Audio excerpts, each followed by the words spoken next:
প্রধানমন্ত্রী নরেন্দ্র মোদী তার বক্তব্য আজ শুরু করলেন জয় মা কালী, জয় মা দুর্গা বলে। জয় শ্রীরাম কিন্তু আজ তার মুখে শোনা গেল না। মোটামুটি বোঝা যাচ্ছে এই বাঙালি অস্মিতার পাশে দাঁড়ানোর জন্য দুর্গা দুর্গতি নাশিনীর সঙ্গে বঙ্গ বিজেপির একটা অ্যালাইনমেন্ট হয়ে গেছে।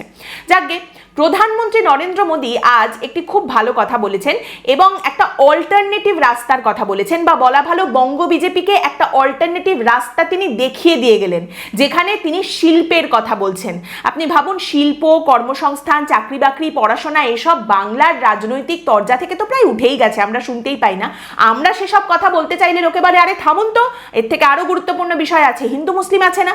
এখন প্রধানমন্ত্রী নরেন্দ্র মোদী যখন এই কথা বলছেন, আশা করি তাকে অন্তত কেউ বলবেন না যে আরে থামুন তো, শিল্পের কথা থামান, আরো অনেক গুরুত্বপূর্ণ বিষয় আছে।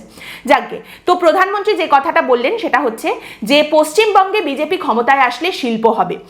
সিন্ডিকেট যদি না থাকে তাহলে শিল্প আরো বাড়বে, উন্নয়ন বাড়বে, আরো বেশি মানুষজন এখানে বিনিয়োগ করবেন। বিজেপি ক্ষমতায় আসলে এই সিন্ডিকেট চলবে না, তৃণমূলের সময় সিন্ডিকেট চলছে, সেই কারণে বিজেপি ক্ষমতায় আসলে আরো বেশি করে শিল্প হবে এবং উন্নয়ন হবে। তারই সঙ্গে প্রধানমন্ত্রীর মুখে আজ শোনা গেল কাদম্বিনী গাঙ্গুলির নাম। এইসব নামগুলো আমাদের রাজ্যের যে প্রধান বিরোধী দল বলুন, শাসক দল বলুন, তাদের কাছে তো মনে হয় খুবই আজগুবি নাম।